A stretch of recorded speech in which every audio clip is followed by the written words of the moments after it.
You got it for your 7th birthday. It came in a box with a picture of a robot on the front. When you opened the lid, there was no robot inside, just pieces and gears and rods and a wrench, and the instructions said you had to build it yourself. You did, sitting on the kitchen floor with your tongue between your teeth for 45 minutes until you turned the key, and the whole thing came alive in your hands and walked across the linoleum making a sound that was somewhere between a broken piano and a wind-up clock. You could see through it. You could see every gear turning and every lever pulling and every mechanism doing exactly what it was supposed to do, and you thought to yourself, this is the most incredible thing I have ever owned. Before we dive in, hit subscribe and drop a comment letting us know where you're watching from. That toy was called Mr. Machine, and it was made by a company called Ideal. And if the name does not ring a bell immediately, then let me tell you what else they made, and you will realize that this company was responsible for more of your childhood than you ever knew. Mousetrap, Rock M Sock M robots, motorific cars that drove themselves, the Rubik's Cube that drove you crazy in 1980, and before any of that, before all of it, a teddy bear that changed the world. This is the story of one company that touched every American child for 70 years and then vanished so quietly that most people never noticed it was gone. It started with a candy store in Brooklyn in 1902 and a newspaper cartoon Rose Michtom saw in the morning paper. The cartoon showed President Theodore Roosevelt on a hunting trip in Mississippi refusing to shoot a bear that had been tied to a tree for him because he said it was unsportsmanlike. The cartoonist drew Roosevelt with his hand raised and the bear looking confused, grateful, and small. Rose looked at that cartoon, and then she looked at the scraps of fabric and stuffing behind the candy counter. She sat down and made a small brown bear out of whatever she could find. Her husband Morris put it in the store window the next morning with a hand-lettered sign that said Teddy's Bear, and by the end of the day it was sold, and 3 people had asked if there were more. Rose Michtom did something that no one in his position would do today because it would seem absurd. He wrote a letter to the President of the United States and asked if he could use the name Teddy to sell toy bears. He included one of Rose's handmade bears in the package because he wanted the president to see what his wife had made. This small, imperfect thing stuffed with cotton and covered in brown plush that looked nothing like the mass-produced bears you see today, but looked exactly like something a mother would make for her own children, because that is exactly what it was. And Theodore Roosevelt wrote back and said yes. A candy store owner in Brooklyn asked the president for permission to name a stuffed animal after him, and the president said, "Go ahead." From that single exchange between an immigrant shopkeeper and the most powerful man in the country came the teddy bear, the most recognized toy on Earth. The one thing that every child in every country on every continent has held against their chest at some point in their life, when the world felt too big and the dark felt too close and nothing else would do except something soft that smelled familiar and did not talk back. Rose made the first one from scraps. Now there are billions. Every single one of them traces back to a woman behind a candy counter in Brooklyn who saw a newspaper cartoon and thought she could make that. The Michtoms hired local boys from the neighborhood to sew bears, and within a few years, the demand was so enormous, they opened a factory and called it the Ideal Novelty and Toy Company, because Morris believed that every toy they made should be the ideal version of what a child wanted, the absolute best version of the thing a child imagined when they closed their eyes and wished. He did not live to see his company become the largest doll manufacturer in America, but his family carried it forward with the same philosophy he had established in that candy store. They believed a toy should be so good and so full of surprise that a child's face would change the moment they saw it.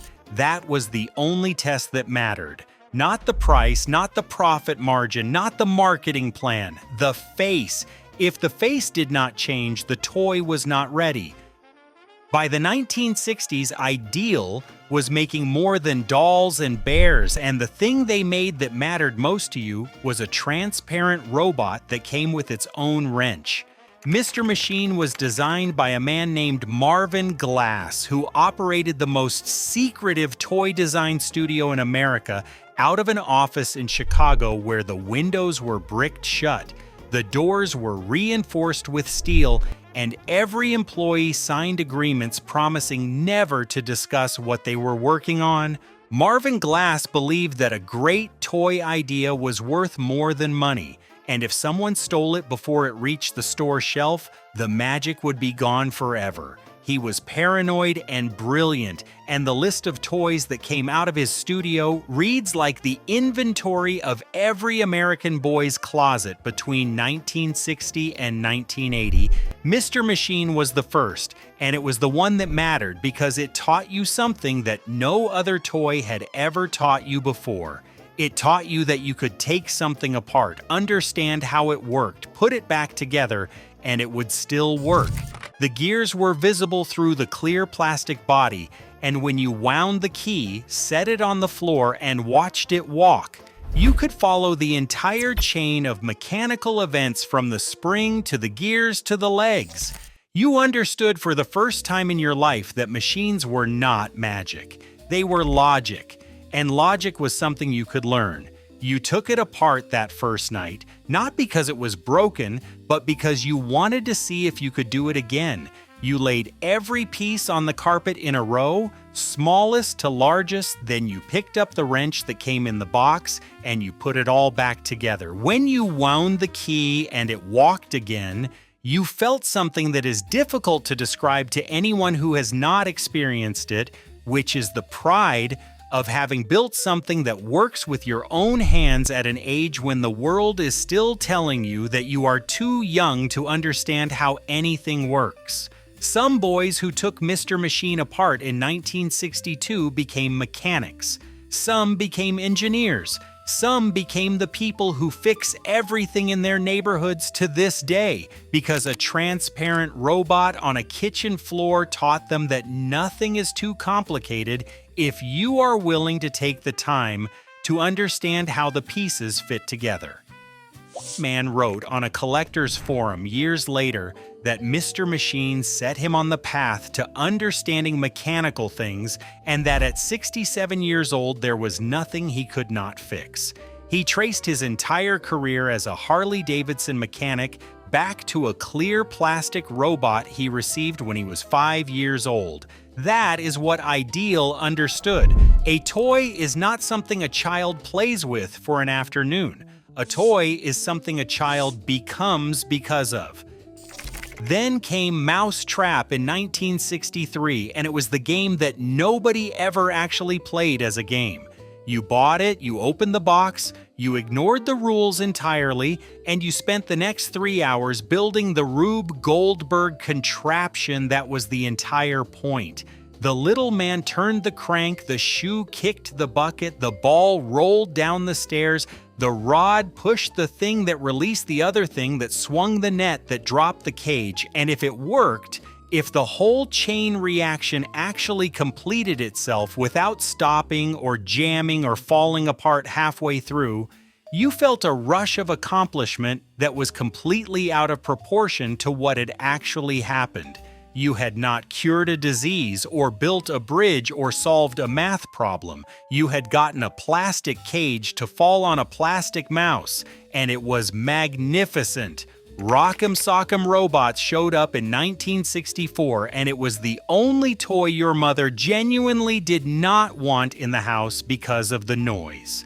2 plastic robots in a plastic ring, and you and your brother or your best friend each had a set of buttons, and you pressed them as fast as you could, and the robots threw punches at each other. When one of them landed a perfect uppercut, the other robot's head popped straight up on a spring with a loud plastic crack, and whoever did it jumped up and yelled, and whoever received it demanded a rematch.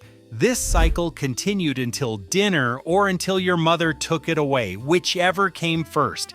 It was loud and simple and repetitive, and it was one of the greatest toys ever made because it did the one thing that every great toy does.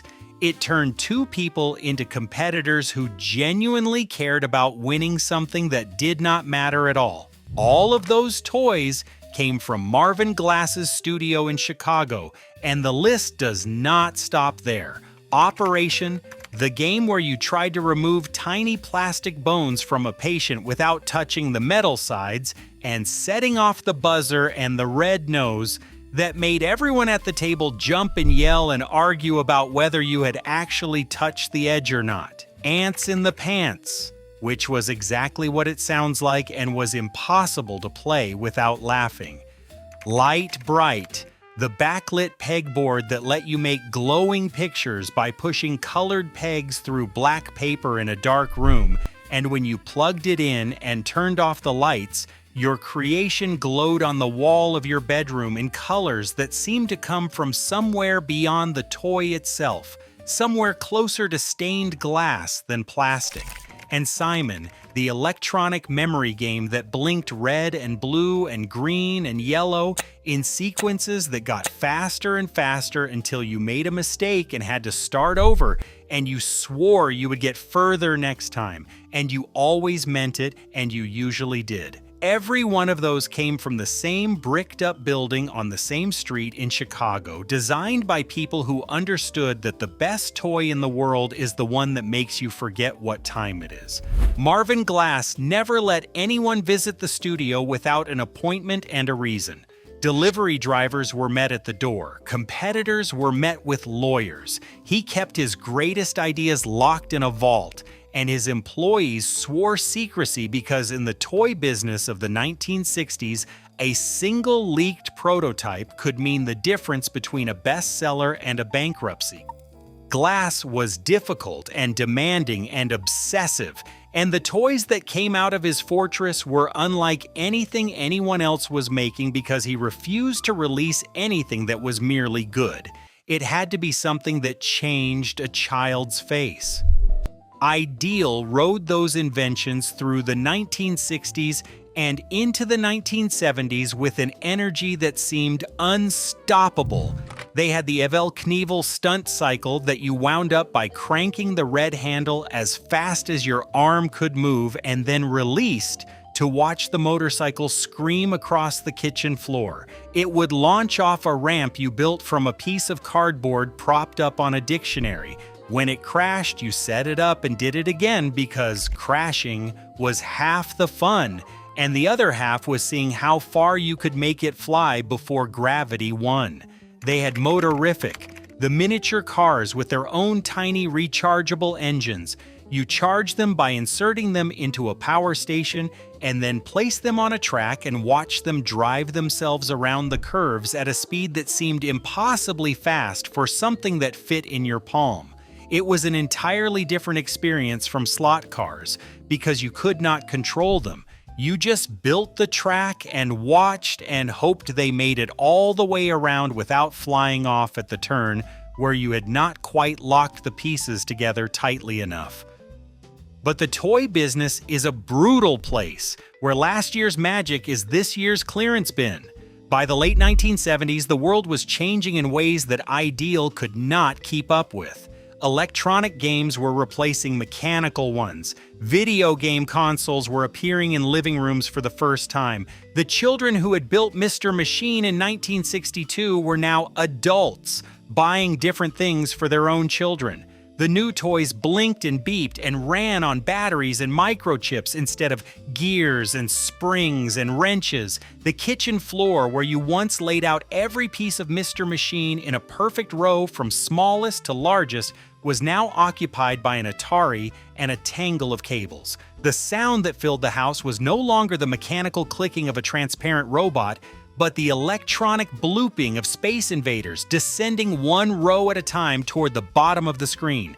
Ideal found one last massive hit in 1980 when they brought a Hungarian puzzle called the Magic Cube to America and renamed it the Rubik's Cube. For one glorious year, the entire country was obsessed with it. Every desk in every office and every locker in every school had one, and Ideal had a product that sold faster than anything in the history of the company. It was the kind of success that should have saved them, but the Rubik's Cube was too easy to copy. Dozens of companies in Asia began producing identical cubes for half the price, and Ideal spent millions on lawsuits trying to protect their product. They won some and lost others, and in the space of a single year, the company went from $3.7 million in profit to $15.5 million in losses, a swing of $19 million. No toy company could survive that. In 1982, Ideal was sold to CBS for $58 million, and that was the beginning of the long goodbye, not a dramatic collapse. Not a factory shutting its doors while workers streamed out into the parking lot for the last time. Nothing like that. It was quieter and in some ways sadder because it happened so slowly that nobody noticed until it was already over. CBS kept Ideal for 5 years, then sold it to Viewmaster International because CBS decided they were not in the toy business after all. Viewmaster held it for 2 years and then sold it to Tyco Toys because Viewmaster decided they were not in the toy business either. In 1997, Tyco was absorbed by Mattel. With that final merger, the name Ideal, the company that had started in a candy store in Brooklyn 90 years earlier, the company that had given the world the Teddy Bear and Mr. Machine and Mousetrap and Rock'em Sock'em Robots and Operation and Simon and Lite-Brite and 100 other toys that made children's faces change the moment they saw them, dissolved into a corporation so large that the word Ideal became nothing more than a line item on a legal document in a filing cabinet in a building where no one could hear the sound of a transparent robot walking across a kitchen floor. It was not a dramatic ending. There was no fire, no lawsuit, no villain who destroyed it. It was more like watching a river get absorbed by the ocean. You can point to where the river was, but you cannot see it anymore because it became part of something too big to hold the shape of what it used to be.